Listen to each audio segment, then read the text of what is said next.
Hey, it's Junkman from VintageRock.com and NAMM 2016. I'm with a living legend right here. You know, we're all vintage, as he said. This is guitarist Albert Lee. Nice to see you. Well, you too. Thanks. You get to be a legend if you can stick around for long enough. Yeah, exactly. If you live long enough, yeah, you're going to be a legend in somebody's mind. But you, your guitar playing is just, you know, you've seen him, you've heard him on a million records, you've seen him play with people like the Everly Brothers and Eric Clapton and on his solo band, which, you know, you've got going on right now for 2016. You're touring. I have, yeah. This is I've been living in the States for about 40 years, and during all that time, I never really put a band together. And I had a British band, which I'd go over to Europe and tour with. But about 2-3 years ago, I put together this guys who live in LA, and I'm enjoying it a lot more because I can go on the road for a week or two and get back home again. Right. When I went to Europe, I'd be there for 2 or 3 months. You know, and people telling you where to go, and now you pick and choose, right? Yeah, so it's good fun. Yeah, that's terrific. Now we're at the Music Man booth, which, you know, you were probably the first endorsee, probably, with Music Man, correct? I mean, you've been with them pretty much since the get-go, right? Well, I have, yeah. I think Steve Morse was the first signature guitar, and I adopted one of their kind of foundling guitars that never really took off, and I played it for a number of years, and then when they got their production up, they said, well, I think we'll put your guitar out, you know, with your name on it, and that was cool. Yeah. Tell us about why Music Man and why your guitar would be different than, like, you know, another company. Well, I mean, it's like family, this company. You know, I've known them since I first came over to the States, early 70s, and Sterling Ball is my daughter's godfather, and so we're very close, you know. And you know, once I met him, I started using the strings. And then, you know, and by '83, when they started making guitars, you know, I started to play those and played them ever since.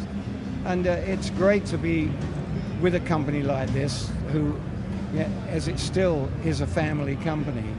And you know, I've had offers from other guitar companies, from various guys, and like 6 months later, the guy who was talking to me about getting involved has gone. You know, he's left and gone somewhere else. But that doesn't happen with this company. Now, with the Albert Lee signature guitar, has it changed a lot over the last couple of years? Looks like we're going to get bombarded by a.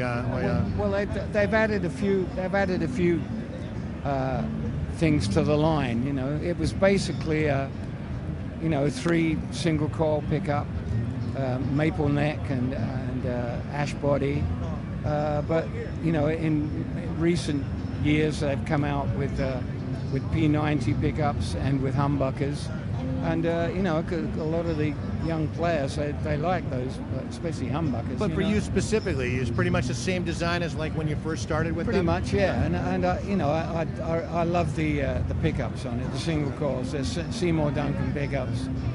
And, you know, I use a tremolo as well, you know, which they didn't have originally. You know. Now, all to custom specifications, or pretty much like right off the rack? Oh, yeah, I just play straight up. You know, I'll make some little tweaks to it myself, but it pretty much as that comes out of the factory, you know. That's amazing, man. They're all great, you know, and they're so well made. No problems with them. You know? Wow. So you mentioned that you're going to be doing some more dates on the road this time around. What's a website where people can find out more about you? albertlee.co.uk. It's a British site, but my dates will be on there. Yeah. Okay. Well, really looking forward to it. You've had so many memorable NAMM moments. I mean, I've had so many like NAMM jams that you were involved with. One in particular we were talking about just earlier. It was you and Edward Van Halen and Steve Morse on stage playing country songs. And I remember watching, of all people, Edward Van Halen take his hands off his guitar and look at you and just go, there was no way. You were just running circles around him on your guitar. It's funny, you know, he said he didn't want to, I did this thing called Country Boy, you know. Yes.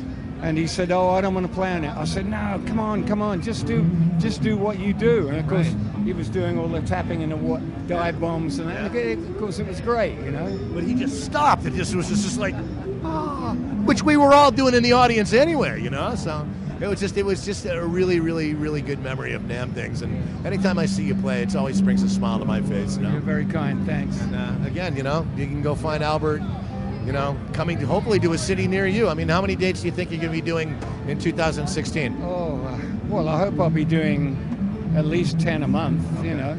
Got to pay the bills. Absolutely, absolutely. Yeah, no, I'll be out there doing, you know. Bringing your signature guitar to the people. So again, Absolutely. I appreciate you talking with us, Albert. It's a real Thank you. real honor for us here at VintageRock.com. So again, JunkmanVintageRock.com, NAMM 2016 with the great Albert Lee.